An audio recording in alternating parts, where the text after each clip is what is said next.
Khilafah, sebuah institusi pemerintahan Islam yang berjalan sejak zaman para sahabat hingga tahun 1924. Ia merupakan sebuah simbol keagungan peradaban Islam selama hampir 1.300 tahun. Setelah hampir seabad pasca keruntuhannya, kini ia kembali mencuat sebagai isu yang begitu hangat di tengah masyarakat. Belahan dunia timur dan barat membicarakannya, tak terkecuali di Indonesia.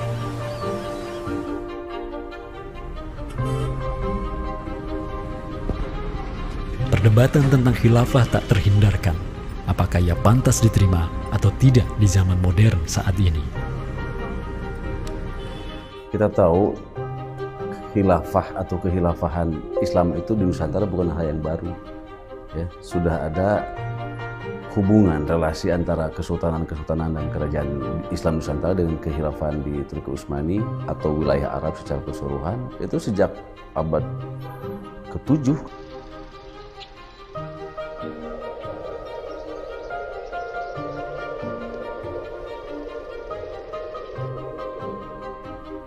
Sejarah khilafah yang panjang di pentas dunia telah memainkan debutnya di Nusantara.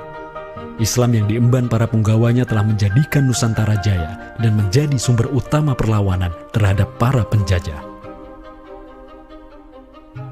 Inilah kisah tentang Nusantara dan jalinannya dengan sang negara adidaya. Inilah kisah tentang khilafah yang menjadikan rakyat Nusantara sebagai satu umat dengan Muslim sedunia.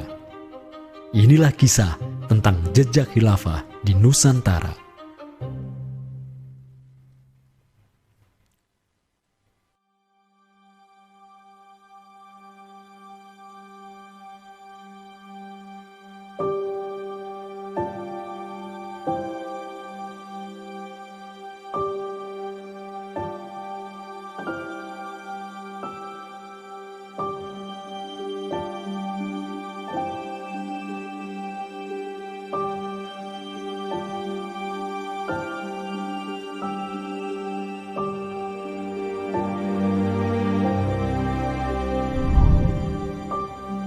Senin, 12 Rabiul Awal tahun 11 Hijriah, bertepatan dengan tahun 632 Masehi. Seluruh langit dunia dirundung mendung. Semua orang di Madinah menundukkan wajahnya, kosong pandangan seraya bercucuran air mata. Di pagi itu, kabar duka menyeruak ke seluruh negeri. Rasulullah Sallallahu Alaihi Wasallam wafat. Pada saat Rasulullah SAW wafat, Abu Bakar itu berkhutbah. Abu Bakar mengatakan begini, Ya ayyuhan nas, inna Muhammadan qad mata. Wala budda lihada dini man yakumu bihi. Kata Abu Bakar begitu. Wahai manusia, sesungguhnya Muhammad sudah wafat. Dan urusan agama ini harus ada yang mengurusnya. Setelah Abu Bakar menyampaikan demikian, para sahabat pun segera bersepakat untuk mencari dan memilih Khalifatur Rasulillah, seorang pengganti Nabi, untuk menjaga agama dan menjalankan urusan dunia. Mereka bahkan lebih menyegerakan urusan ini ketimbang menyegerakan pemakaman jasad Rasulullah SAW yang mulia, menandakan bahwa urusan kepemimpinan untuk kaum muslimin pasca wafatnya Nabi merupakan perkara yang amat mendesak. Karena itu Sayyidina Umar juga mengatakan, La islama illa bil jamaah, wala jama'atan illa bil imarah, wala imaratan illa bil ta'ah. Umar juga memahami sebagaimana yang dipahami oleh Abu Bakar. Islam ini tidak akan kuat kecuali dengan adanya jamaah, dengan adanya persatuan. Dan tidak mungkin umat ini bisa bersatu kecuali dengan adanya imarah, adanya khilafah, adanya kepemimpinan. Dan tidak mungkin adanya imarah kecuali dengan adanya ketaatan. Jadi para sahabat itu paham itu. Kemudian para sahabat itu juga menjalankan apa yang diperintahkan Nabi dalam hadis yang lain. Apa kata Rasulullah? Alaikum bisunnati. Kalian harus pegang teguh sunnahku. Wa sunnatil khulafa'ir rasyidin al-mahdiyyin min ba'di. Dan sunnah para khalifah rasyidin al-mahdiyyin min ba'di, mendapatkan petunjuk setelahku. Kemudian Nabi mengatakan, addu alaiha bin nawajidi. Kalian harus gigit sunnah itu dengan menggunakan gigi geram dan jangan dilepaskan. Sunnah yang ditinggalkan oleh para khulafaur rasyidin itu apa? Pertanyaannya begitu. Jawabannya tidak lain adalah khilafah itu, sistem khilafah itu. Maka di Saqifah Bani Sa'idah bersepakatlah kaum muslimin untuk memilih Abu Bakar sebagai khalifah pertama untuk mengatur negara mereka yang disebut sebagai khilafah Islamiyah. Negara khilafah di bawah kepemimpinan Abu Bakar dan khalifah-khalifah setelahnya, Umar bin Khattab, Utsman bin Affan, dan Ali bin Abi Thalib cepat sekali berkembang. Mereka memperluas wilayah khilafah hingga mendobrak dua negara adidaya saat itu, Kekaisaran Persia dan Imperium Romawi. Semua aktivitas ekspansi tersebut merupakan realisasi kebijakan politik luar negeri khilafah Islamiyah, dakwah, dan jihad. Sementara di Timur Tengah sedang terjadi revolusi tauhid yang luar biasa dengan munculnya negara adidaya baru yang bernama Khilafah Islamiyah. Jauh di sebelah timur, terbentang sehamparan kepulauan yang teramat luas wilayahnya. Masing-masing pulau ini begitu hijau hutannya, mata air mengalir dengan begitu derasnya, disertai kekayaan alam yang melimpah ruah jumlahnya, baik di bawah maupun di atas tanah, baik sebelum maupun selepas pantai. Negeri itu dikenal sebagai Nusantara. Diapit oleh dua benua dan dua samudra, amatlah strategis posisi wilayah Nusantara, menjadikan ia sebagai pelabuhan dagang yang ramai, tempat bertemunya bangsa-bangsa dunia. Kala itu, belumlah penduduk di Nusantara mengenal Islam, sementara kehidupan mereka sedang diselimuti oleh kegelapan. Namun, tatkala Islam sedang membara di Timur Tengah, tentu sampailah pengaruhnya ke Nusantara.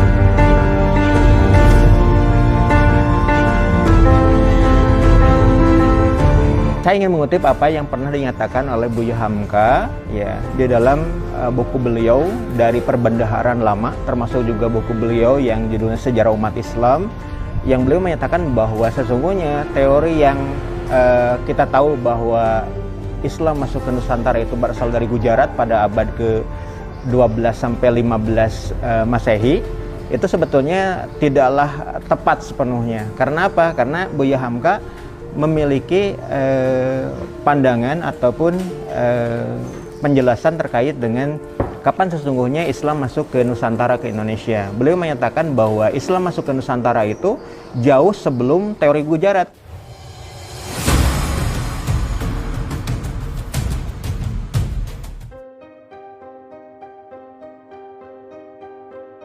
Di bawah pemerintahan Khulafaur Rasyidin yang wilayahnya membentang dari Afrika Utara sampai Persia, perdagangan kaum muslimin berkembang pesat dengan dikuasainya pelabuhan-pelabuhan strategis di Samudra Hindia. Hubungan diplomatik dan komersial pun terjalin dengan sejumlah kerajaan dari India sampai Cina. Sui Tang Xiu, sebuah kronik kuno dari dinasti Tang di Cina mencatat, telah datang serombongan utusan khilafah ke hadapan penguasa Cina di tahun 651 Masehi, di mana tahun tersebut merupakan masa Khalifah Utsman bin Affan. Hubungan khilafah dengan dunia timur terus berlanjut sampai di mana khilafah beralih ke pemimpinannya di bawah otoritas Bani Umayyah. Apabila hubungan negara khilafah dengan kekaisaran Cina sudah terjalin sejak masa Khulafaur Rasyidin melalui jalur laut, tentulah utusan khilafah akan melalui wilayah Nusantara yang menjadi penghubung antara Timur Tengah dan Asia Timur. Dan di ujung paling barat wilayah Nusantara, terdapat pulau besar yang kala itu dikenal oleh bangsa Arab sebagai Sribuza, pelafalan mereka untuk menyebut kerajaan Sriwijaya. Pelabuhan-pelabuhan di kerajaan Sriwijaya senantiasa menjadi titik transit setiap kapal yang hendak melanjutkan perjalanannya. Tentu, penguasa Sriwijaya akan menyadari keberadaan pelayar-pelayar Muslim yang singgah di wilayah kekuasaannya.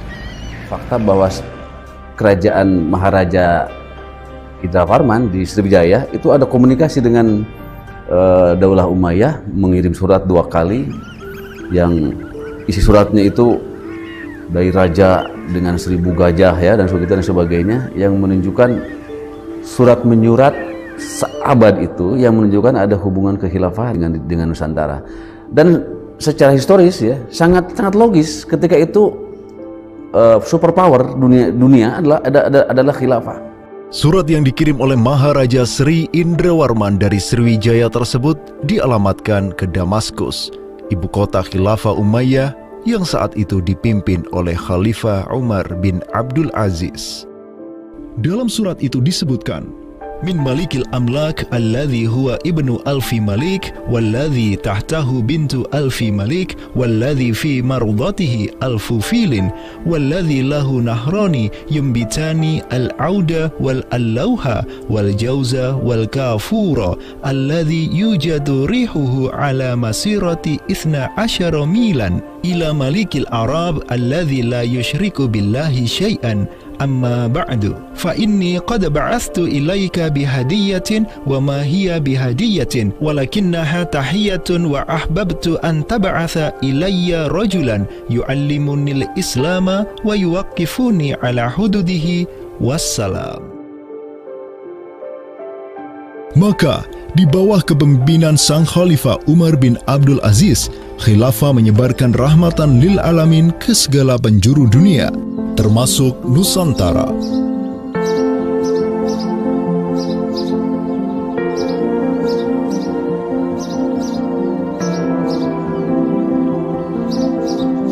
Seperti sekarang Amerika atau Eropa kan ada hubungan dengan semua negara karena dominasi politik, ekonomi mereka, budaya dan sebagainya. Saat itu penguasa dunia atau superpower adalah dunia Islam, institusi politiknya khilafah, maka sangat logis kalau ada relasi dengan berbagai semua negara.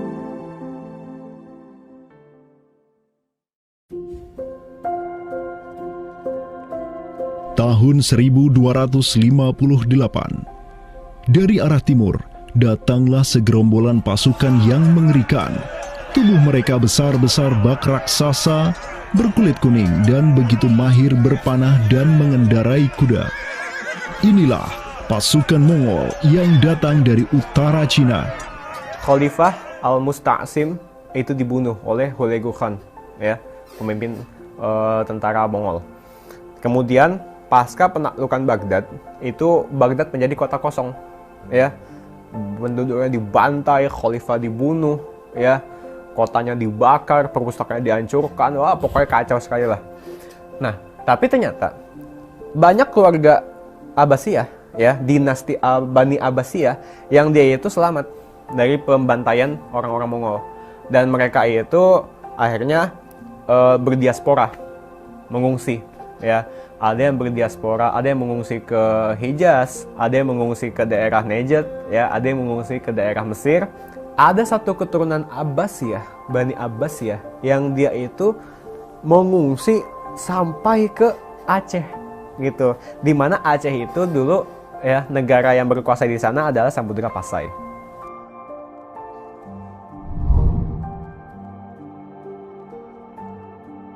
Terdapat 3 orang Bani Abbasiyah yang diketahui dimakamkan di Aceh, yakni yang pertama Sodrul Akabir Abdullah bin Muhammad Al-Abbasi, keturunan Khalifah Al-Mustaunsir Billah. Kedua, istrinya Siti Rahiman binti Malikul Mu'azzam, dan ketiga, anaknya Sodrul Akabir Yusuf bin Abdullah Al-Abbasi. Mereka bertiga dimakamkan di kompleks yang sama. Yang paling monumental, yang paling besar di sini kita lihat adalah seorang tokoh yang memiliki predikat As-Sadr Al-Kabir ataupun pengawal para pembesar yang derajatnya mungkin setingkat dengan Perdana Menteri. Beliau bernama Abdullah bin Muhammad bin Abdul Qadir bin Abdul Aziz bin Al-Mansur Abi Ja'far Al-Abbasi, yang mana genetika beliau yang daripada Al-Mansur ini sendiri, yang merupakan kakek buyut daripada Abdullah ini, adalah seorang khalifah dari Bani Abbasiyah. Bani Abbas ini yang terkubur di Aceh, ya, Lok Sumawe ini, ayahnya ini, ya, Muhammad bin Abdul Qadir, ternyata dia itu dicatat oleh Ibnu Battutah, ya, dicatat oleh Ibnu Battutah dalam rihlahnya kitab Tuhfatun Nazar, ya. Nah, dia itu ayahnya Abdullah bin Muhammad Sodrul Akabir yang di Pasai itu menjadi gubernur, ya, menjadi gubernur di mana, di daerah India, gitu, dicatat oleh Ibnu Battutah, gitu, ya. Dan Ibnu Battutah mencatat sultan-sultan di India itu begitu hormat, ya, begitu taat, dan mereka itu memuliakan keturunan Khalifah Abbasiyah ini, ya, keturunan Khalifah Al-Mustansir billah, begitu. Nah, ini mengindikasikan bahwasanya apa? Sultan-sultan India itu begitu memuliakan, dan mereka itu dalam satu riwayat lain juga membaiat Khalifah Abbasiyah yang ada di Mesir. Sementara sultan-sultan di India, ya, Kesultanan Islam di India itu punya hubungan erat dengan Samudra Pasai, begitu. Nah, di sini kita bisa menduga kuat bahwasanya Samudra Pasai itu juga berbaiat kepada Khalifah Abbasiyah. Samudra Pasai pada masa itu berbaiat kepada dinasti sebelum Utsmaniyah berkuasa, yaitu kita menduga dan meyakini hal tersebut sesuai fakta-fakta yang kita temukan di lapangan, bahwa Madinatul Sumatera ataupun Jaziratul Jawi, Samudra Pasai itu berbaiat langsung kepada dinasti Abbasiyah. Sultan Zainal Abidin bin Ahmad bin Malikus Zahir bin Malikus Saleh, penguasa Pasai di masa Sodrul Akabir Abdullah Al-Abbasi hidup, menyatakan baiatnya kepada Khalifah Al-Mutawakkil 'ala Allah di Kairo di awal abad ke-15. Begitu pula sebelumnya, Sultan Muhammad bin Tughluk di Delhi diikuti oleh Sultan Jalaluddin Muhammad dari dinasti Raja Ganesh di Bengali dan penguasa dari dinasti Utsmaniyah di Turki, Sultan Bayazid pertama. Seluruh sultan di dunia Islam menyatakan baiatnya kepada Khilafah Abbasiyah semenjak gelombang badai Mongol berhasil dihentikan oleh pahlawan-pahlawan Mamluk. Pusat Khilafah Abbasiyah kini berpindah ke Kairo, Mesir, dan menjadi magnet kaum muslimin global. Dari pusat khilafah inilah dakwah Islam mulai bangkit kembali dan menggencarkan aktivitasnya dengan mengirim berbagai juru dakwah ke seluruh penjuru alam. Dengan Samudra Pasai yang mendaulatkan dirinya sebagai Darul Islam yang berbaiat kepada Khalifah, Samudra Pasai mengemban tugas untuk mengubah seluruh Asia Tenggara dari Darul Kufri menjadi Darul Islam. Sultan Zainal Abidin Ra Ubabdar dibantu oleh putra Sodrul Akabir Abdullah bin Muhammad Al-Abbasi, yakni Yusuf bin Abdullah, yang di pucuk pusaranya tertera nama kakeknya Khalifah Al-Mustansir billah, banyak menaklukkan wilayah-wilayah yang belum Islam di Sumatera dan Semenanjung Malaya. Seperti Ra Ubabdar. Ra Ubabdar itu berasal dari dua kata, Ra dan Ubabdar, yang mana artinya adalah penguasa gelombang. Ini adalah sebuah predikat yang sangat luas sebenarnya maknanya, sesuai dengan masa yang ditorehkan pada waktu tersebut, bahwa Sultan Zainal Abidin Ra Ubabdar bin Ahmad bin Muhammad bin Al-Malik Al-Salih ini adalah salah satu masa kegemilangan Samudra Pasai, yang mana kita ketahui setelah masa tersebut yang memimpin Kesultanan Sumatera adalah anak keturunan daripada beliau ini, yang jumlahnya sampai 11 orang sultan. Bergerak dan terus bergerak itu meluaskan dakwah Islamnya sampai ke pulau-pulau. Itu masa Zainal Abidin Ra Ubabdar, terutama penakluk gelombang yang dijuluki beliau itu melebarkan sayap itu sampai ke seluruh Asia Tenggara. digelarilah Sultan Zainal Abidin Pasai dengan sebutan Ra Ubabdar, bahasa Persia untuk gelar sang penakluk gelombang, karena dengan arungan pasukannya yang luar biasa di atas gelombang laut Nusantara, ia membuka banyak sekali wilayah, seperti Malaka misalnya, di mana di sanalah Sultan Zainal Abidin Ra Ubabdar menempatkan putranya Sultan Mansur sebagai penguasa Darul Islam Malaka. Kesultanan Samudra Pasai banyak pula mengirimkan juru dakwahnya untuk meminta penguasa-penguasa Nusantara lain agar menerima Islam. Salah satu juru dakwah tersebut dikirim ke Jawa Timur, pusat pemerintahan rezim yang mendominasi wilayah Nusantara saat itu, Kerajaan Majapahit.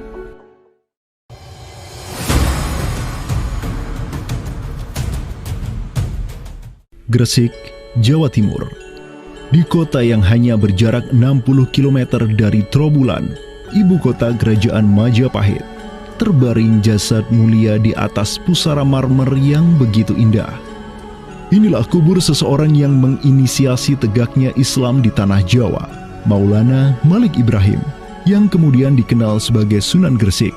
Malik Ibrahim adalah seorang yang berkedudukan tinggi di lingkaran kuasa Samudra Pasai, terlihat dari gelarnya yang bertajuk Umdatus Salatin wal Wuzara, pondasi para sultan dan wazir, di mana gelar tersebut adalah gelar untuk wakil Sultan Samudra Pasai, sebagaimana yang dicatat oleh Ibnu Battutah.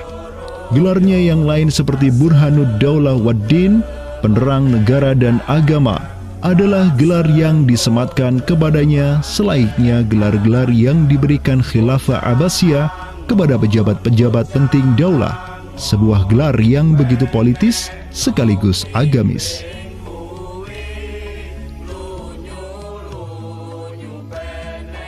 Maulana Malik Ibrahim dikirim oleh Pasai untuk mendakwahkan Islam kepada rakyat dan para penguasa Majapahit. Banyak orang-orang dari kesultanan ini, Kesultanan Samudra Pasai, yang itu berbaiat langsung ke khalifah, itu mengirim orang-orang atau orang-orang Pasai itu banyak bermigrasi ke daerah-daerah lain di Nusantara. Misalkan ya, kalau kita perhatikan makam tertua ya, salah satu makam tertua di Jawa yang sekarang terletak di Gresik, siapa orangnya ya? Pemilik makam ini itu adalah Maulana Malik Ibrahim. Maulana Malik Ibrahim ya, kalau kita perhatikan makamnya yang di Gresik itu sama persis gayanya dengan apa? Dengan makam-makam yang ada di Pasai, begitu. Nah, ini merupakan bukti bahwasanya Sunan Gresik itu pernah ada di Pasai, ya, dan dia itu ya tahu sendiri lah, ya, bahwasanya Maulana Malik Ibrahim yang kemudian dikenal juga sebagai Sunan Gresik itu merupakan salah satu dari Wali Songo. Bersama kakek, paman, keponakan, cucu cicit dan murid-murid pilihannya yang kemudian disebut Wali Songo, Maulana Malik Ibrahim berdakwah di Jawa dan menyebarkan Islam di kalangan penduduknya.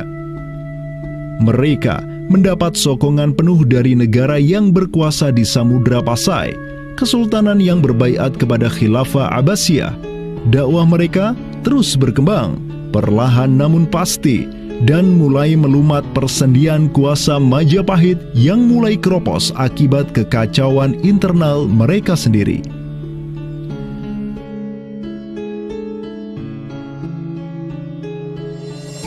Para Wali Songo juga dihormati karena sebagian besar dari mereka menyandang status sebagai keturunan Nabi melalui jalur Husain bin Abi Thalib yang terus turun-temurun kepada Muhammad Sahib Marbal, turun lagi ke Alawi sampai ke Imam Jamaluddin Al-Husaini yang dikenal juga sebagai Syekh Maulana Jumadil Kubra, yang dari dialah para Wali Songo lahir sebagai anak-anaknya.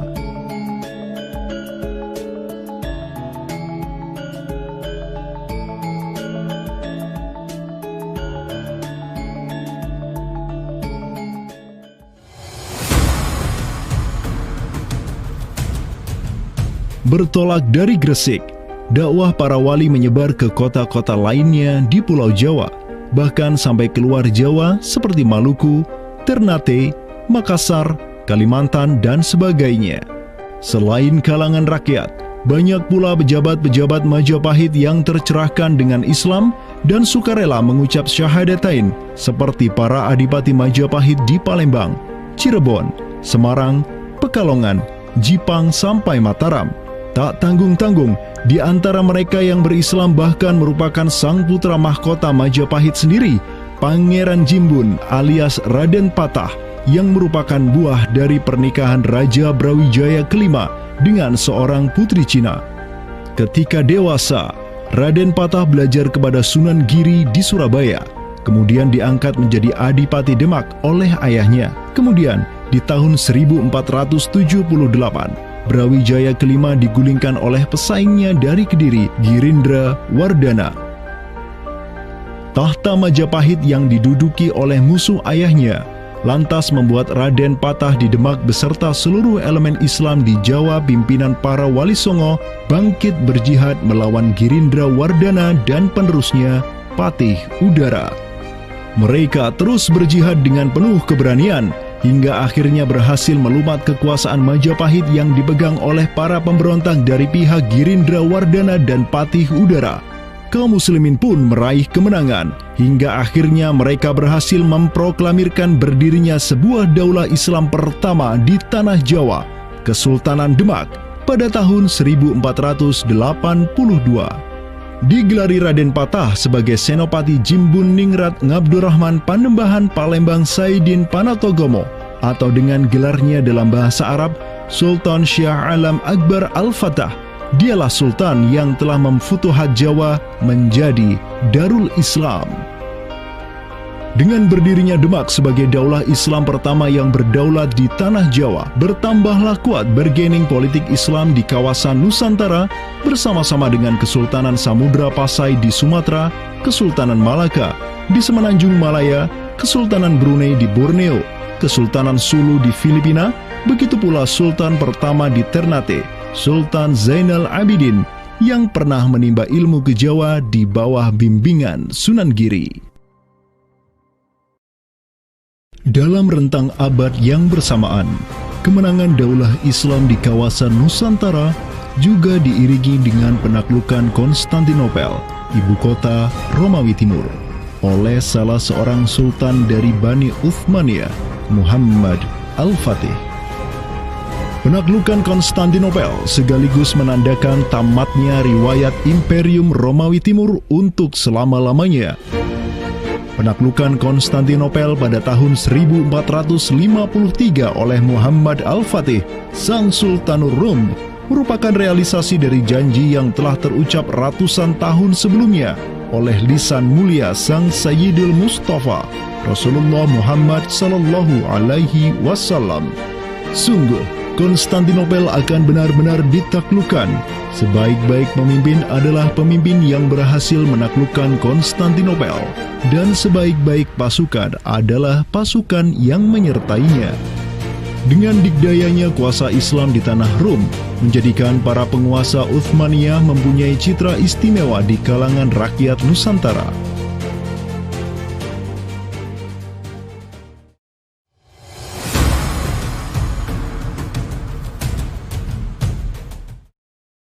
Namun demikian, dikala penaklukan demi penaklukan sedang digencarkan oleh tentara Islam mulai dari Rum sampai ke Nusantara, penaklukan yang sama juga digencarkan oleh tentara Kristen di ujung paling barat dunia Islam, Andalusia.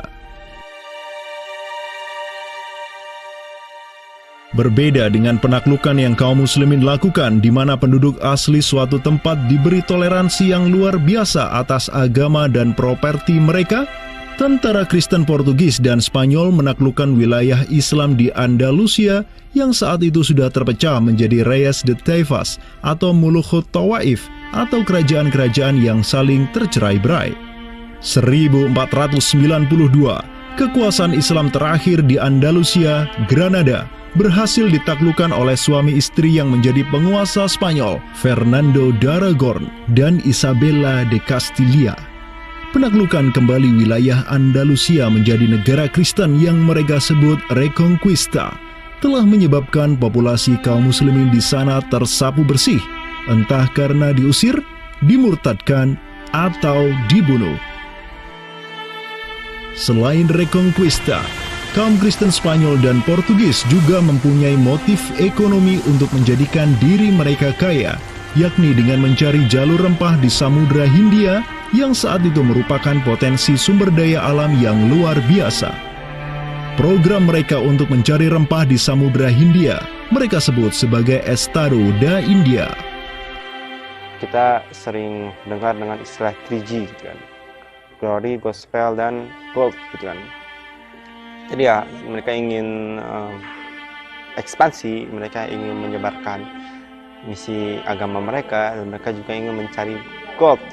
Goldnya sini adalah justru adalah rempah gitu kan. Begitulah betapa berharganya rempah pada saat itu, sampai 1 gram pala dihargai dengan 2 gram emas gitu kan. Paus Alexander ke-6, pemimpin kaum Kristen saat itu, begitu mendukung hasrat Portugis dan Spanyol untuk menjelajah dunia dan menyebarkan Kristen. Maka, berangkatlah gelombang penjelajah Portugis yang disertai pasukan dan senjata untuk menaklukkan dunia Islam di Samudra Hindia. Di bawah pimpinan Alfonso de Albuquerque, armada Portugis berhasil menaklukkan Goa di India pada tahun 1510, dan setahun kemudian berhasil sampai ke Malaka, merebut pelabuhan strategis itu dari Sultan Mahmud Syah yang memerintah tempat tersebut.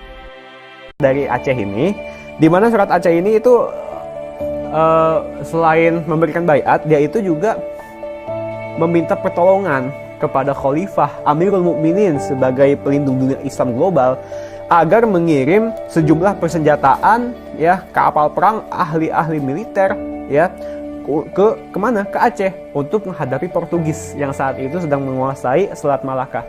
Begitu. Nah, akhirnya apa? Bahkan Sultan Selim kedua itu menyebutkan ya, Aceh itu sebagai wilayati Aceh ya. Wilayat itu asal katanya dari bahasa Arab, wilayah. Wilayah itu kalau dalam istilah tata negara Islam ya, merupakan provinsi gitu. Jadi di sini ya, Sultan Selim kedua, Khalifah Utsmani ini menyebut Aceh itu sebagai provinsi, wilayati Aceh, atau dalam arsip yang lain disebut wilayatul Hind ya. Kemudian kalau dari segi kerjasama militer ya, itu dengan ditandai dengan pengiriman artileri perang yang cukup luar biasa, yang bahkan sampai yang namanya meriam-meriam monster dalam meriam penghancur, dan kemudian tim ahli pembuat meriam yang dikirimkan dari Turki ke Aceh Darussalam. Tapi ya qadarullah, ternyata saat itu terjadi pemberontakan di daerah Yaman ya. Pasukan-pasukan yang seyogyanya dikirim ke Aceh itu dialihkan ke Yaman ya.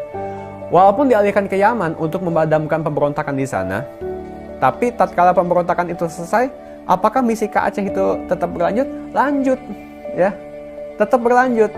Nah, akhirnya sejarah mencatat bahwasanya ada 2 kapal galeon ya, 2 kapal perang besar yang dimana isinya merupakan perwira-perwira ahli militer dari Utsmaniyah dikirim ke Sultan Alauddin Riayat Shah Al-Qahar ya. Nah, dan ini ya menurut Profesor Amirul Hadi ya, jumlahnya 400 ya. Janissaries, tentara elit Utsmaniyah, dikirim ke Aceh.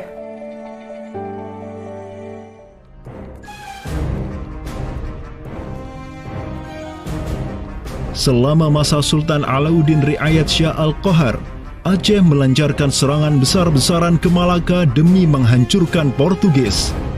Serangan-serangan itu dilaksanakan pada tahun 1537, 1564, dan 1568. Pada serangan yang ketiga di tahun 1568, armada raksasa berkekuatan 15.000 Ghazi Aceh, 400 Janissaries dari Khilafah Utsmaniyah, dan 200 meriam monster karya para ahli senjata Utsmaniyah berangkat ke Malaka yang dikomando langsung oleh Sultan Alauddin Riayat Shah Al-Qahar. Portugis yang bercokol di Malaka benar-benar kewalahan dan hancur berantakan ketika diserang bertubi-tubi oleh pasukan Aceh.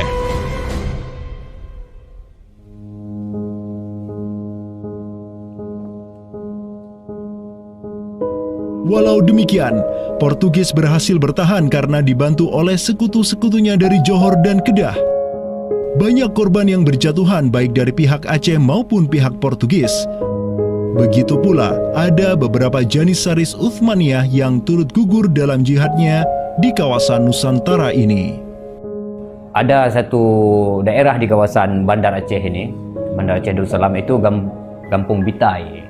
Itu tempat para tentara-tentara Turki syahid, kemudian dimakamkan di Bitai.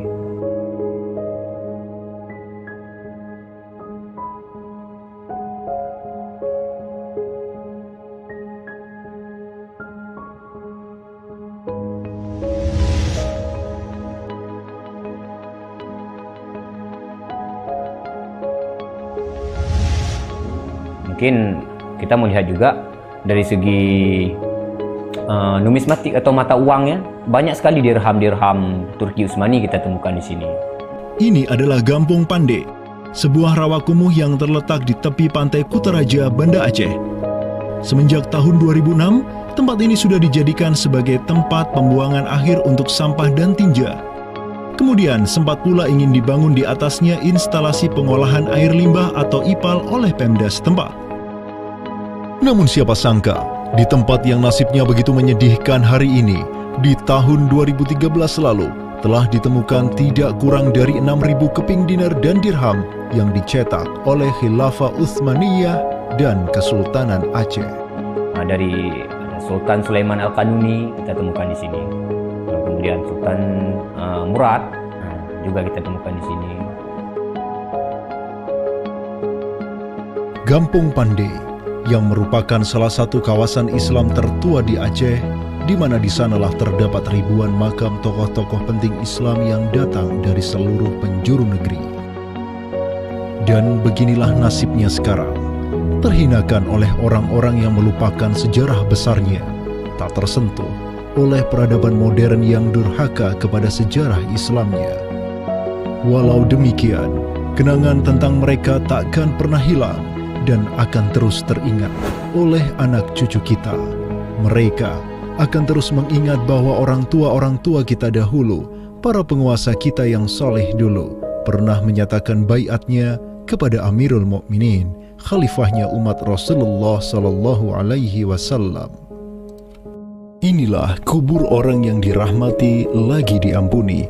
Dialah Al-Ghazi, sang petarung di jalan Tuhan semesta alam, penentang kaum kafir dan musyrikin, pecinta kaum fakir dan miskin, Sultan Alauddin Riayat Shah, naungan Allah di muka bumi, putra Sultan Ali Mughayat Shah. Semoga Allah menyiramkan rahmat ke atas pusaranya dan menjadikan surga tempat kediamannya.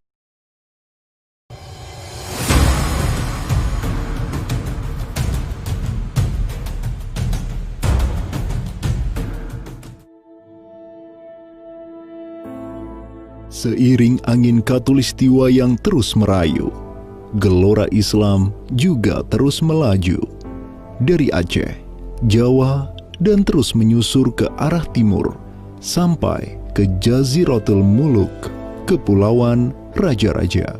Di Maluku, yang juga dikenal sebagai Kepulauan Rempah-Rempah, ada begitu banyak raja yang berkuasa di masing-masing pulaunya. Namun, semenjak Zainal Abidin, penguasa Ternate yang masuk Islam dan belajar kepada Sunan Giri di Jawa, Ternate langsung memproklamirkan dirinya sebagai negara Islam. Langkah politis Sultan Ternate ini pun secara cepat diikuti oleh penguasa-penguasa lain di Maluku, sehingga negeri dengan ratusan pulau ini menjadi sebuah Darul Islam. Tatkala Portugis menaklukkan Malaka, sang jenderal Portugis Alfonso de Albuquerque mengirim 3 kapal di bawah pimpinan Francisco de Serrao. Mereka berhasil mencapai Maluku, kemudian berbasis di Pulau Ambon, Banda, dan Seram. Saat itu, para penguasa Islam di Maluku terutama Ternate dan Tidore menyambut baik kedatangan Portugis. Namun seiring waktu berjalan, kemudahan fasilitas yang diberikan para penguasa Maluku membuat kaum Portugis lupa diri. Mereka secara masif memonopoli perdagangan rempah dan memurtadkan kaum muslim. tatkala salah seorang penguasa Ternate Sultan Hairun Jamil mulai menggugat kelakuan lalim Portugis, Sultan Hairun pun dibunuh secara keji oleh gubernur Portugis di Maluku, Diego Lopes de Mesquita, pada Februari 1570. Pasca tragedi tersebut, tahta Kesultanan Ternate dipimpin Sultan Babullah Datuk Shah bin Hairun, seorang sultan yang segera menjadi ancaman mematikan bagi kedudukan Portugis di Maluku.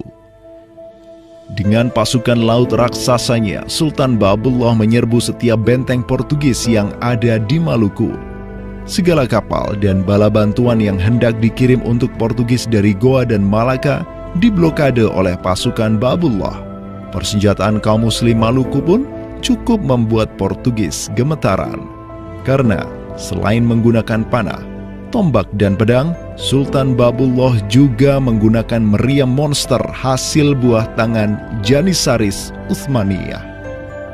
Sultan Babullah itu mempekerjakan sekitar 20 ahli militer dari Khilafah Utsmaniyah. Gitu. Nah, orang-orang Utsmaniyah ini ahli militer dan mereka itu ahli juga persenjataan.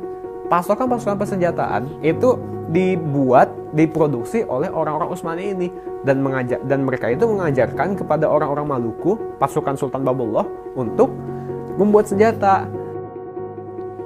20 orang Utsmaniyah ini merupakan sebuah tim ahli senjata yang menjadi bagian dari pasukan Khilafah Utsmaniyah yang dikirim Khalifah Selim II kepada Sultan Alauddin Riayat Shah Al-Qahar di Aceh.